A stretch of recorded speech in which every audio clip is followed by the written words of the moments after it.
कम उम्र से ही ये क्या ड्रामा चल रहा है हमारी सोसाइटी में गर्लफ्रेंड बॉयफ्रेंड का। आपको ये जानना चाहिए कि इस समय आपकी पढ़ने और बढ़ने की उम्र है। जब सरकार ने ही आपकी शादी की उम्र 18 फिक्स कर रखी है तो क्या जल्दी है आपको सब कुछ कर लेने की। जो लड़कियां ये कहती हैं कि ये तो हार्मोनल होता है, अट्रैक्शन होना लाजमी है, लेकिन आप लोग समाज में भी रहते हो। आप सिर्फ एक जानवर नहीं हो कि जो हार्मोन्स के बहाव में आकर अट्रैक्शन, लस्ट और अटैचमेंट और प्यार के चक्कर में पड़ जाओ। आप लोगों को अपनी जिम्मेवारियां समझने की भी जरूरत है। आप लोगों के ऊपर समाज की भी जिम्मेवारी है। अगर सिर्फ हम अपने हार्मोन्स के बहाव में बह जाएंगे, इस समय अपनी किताबों और अपने करियर पे ना ध्यान देकर किसी रिलेशनशिप के चक्कर में पड़ जाएंगे, तो समझ लेना कि हम समाज से दूर होते चले जाएंगे। हमारी लाइफ जानवरों वाली ही रह जाएगी। देख लेना क्या मिला उन लड़कियों को जो आज अपने बाप का हाथ छोड़कर घर से भाग गई। वो 2 साल बाद 3 साल बाद पछताती ही है कि जिस एज में मुझे सही फैसला लेना चाहिए था, जिस एज में मुझे पेरेंट्स की बात मानकर कुछ बनना चाहिए था, आज मैं सिर्फ एक घर की नौकरानी बनकर रह गई। वो भी उस लड़के के घर की नौकरानी जिसके पास खुद कमाने के लिए कुछ नहीं है,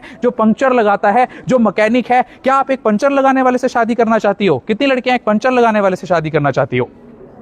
बिकॉज यू डिजर्व बेटर। आपको अभी टारगेट होना चाहिए सिर्फ अपनी पढ़ाई पर ध्यान देना, और जब कुछ बन जाओगे अच्छा मैच आपके पास खुद चलकर आएगा। अदरवाइज आप सारी उम्र ऐसे ही धक्के खाती रह जाओगी। जिन्हें आज आप देख रहे हैं शराब के नशे में लड़कियां निर्वस्त्र होकर नंगी होकर गाड़ियों में घूम रही है, बाइकों में घूम रही हैं। क्या इस दिन के लिए हमारे देश ने यह सपना संजोया था? जो लड़कियां भी आज नशा करते हुए देख रही हैं दूसरी लड़कियों को, तुरंत उन्हें सतर्क करो कि बीड़ी नहीं पीनी है, सिगरेट नहीं पीना है, शराब नहीं पीनी है। क्योंकि ये बीड़ी, सिगरेट, शराब ना केवल आपके शरीर को खत्म कर रहे हैं, आपकी ओवरीज के एक्स को डिस्ट्रॉय करके आपको बांझ बना रहे हैं, बल्कि आपके समाज में भी आपकी रेपुटेशन और वैल्यू कम कर रहे हैं। आप सड़कों पर उतरकर प्रोटेस्ट के नाम पर गंदी गंदी गालियां जेनजी दे रहा है। प्रोटेस्ट तो हमारे देश में उस समय भी हुए थे जब हमारा देश गुलाम था, अंग्रेजों का गुलाम था। क्या भगत सिंह के मुंह से आपने कभी गाली सुनी? क्या लक्ष्मीबाई के मुंह से आपने कभी गाली सुनी? क्या सावित्रीबाई फुले के मुंह से आपने कभी गाली सुनी? तो आज ही छोड़ दो उन मां बहन बेटियों को गालियां देना, उनकी गालियां देना। जिस देश में बेटी बचाओ बेटी पढ़ाओ के नारे लगते हो, अगर उसी देश का छोटा बच्चा से लेकर बड़ा बुजुर्ग मां बहन और बेटी के नाम पर गालियां दे रहा है, तो धिकार है ऐसे नारे पर, और धिकार है उस बेटी मां और बहन के सम्मान पर जिसकी झूठी कस्में हम रोज खाते हैं। रक्षाबंधन के नाम पर जिसकी हम राखी अपनी कलाई पर बंधवाते हैं, अगर हमें वही बहन मां और बेटी की गालियां रोज देनी है, हर रोज देनी है, चाहे एक छोटा बच्चा हो या टीवी पर डिबेट पर बैठा हुआ एक नेता हो। छोड़ दो आज सभी उन मोबाइल फोनों को जो तुम्हें गंदी आदतें सिखा रही हैं, उन सभी फिल्मों को जो तुम्हें गालियां सिखा रही हैं, जो अपने पेरेंट्स की डिसरिस्पेक्ट करना सिखा रही हैं, और साथ में तुम्हें इस बात का बढ़ावा दे रही है कि असली फ्रीडम आपकी कम कपड़े पहनने में है। असली फ्रीडम आपकी कम कपड़े पहनने में नहीं है। असली फ्रीडम गर्भ निरोधक गोलियां खाने में नहीं है। असली फ्रीडम किसी लड़के के साथ भाग जाना नहीं है या सड़क पर नंगा होना नहीं है। असली फ्रीडम है अपने हकों को जानना, अपने हाथों की किताबों को थामना और कुछ बनकर दिखाना।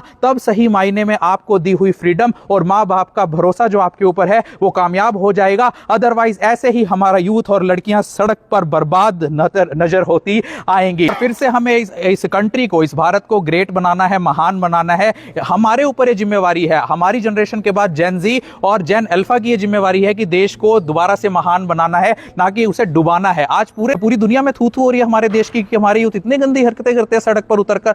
सभी लोग, पूरे देश की दुनिया के लोग हमारे मजे ले रहे हैं। हमें मजे का सेंटर ऑफ अट्रैक्शन नहीं बनना है। हमें यह दिखाना है पूरे दुनिया को कि भारत के लड़के और भारत की लड़कियां भी वो कर सकती हैं जो उनके देश के लड़के और लड़कियां कर रही हैं। आज दूसरे देश के लोग तो आर्टिफिशियल इंटेलिजेंस डेवलप कर रहे हैं, उनके देश के बच्चे एआई सीख रहे हैं, और आप क्या सीख रहे हो? रिलेशनशिप। आप क्या सीख रहे हो? इंस्टाग्राम पर अश्लील रीलें बनाना। इतना बुरा हाल तो दूसरे देशों में भी नहीं है। जरा देखो, जरा ऑस्ट्रेलिया में बैन हो गया 16 साल से कम बच्चों के लिए सोशल मीडिया यूज करना। अमेरिका के बच्चे भी इतना गंद नहीं फैला रहे। तो वेस्टर्नाइज्ड कल्चर भी नहीं है ये तो जो आप अपना रहे हो। जो लोग कहते हैं ना कि हमने तो अमेरिका का कल्चर अपना रखा है, अमेरिका कल्चर यहां आ गया, वहां भी इतना बुरा कल्चर नहीं है। तो देश का यूथ अभी भी सुधर जाओ, संभल जाओ, वरना ये दोगलेपन और रंगेपन की सुनामी हमारे परिवार को, हमारे समाज को और हमारे देश को डुबाती हुई चली जाएगी। बहुत बहुत शुक्रिया आपके स्कूल मैनेजमेंट का।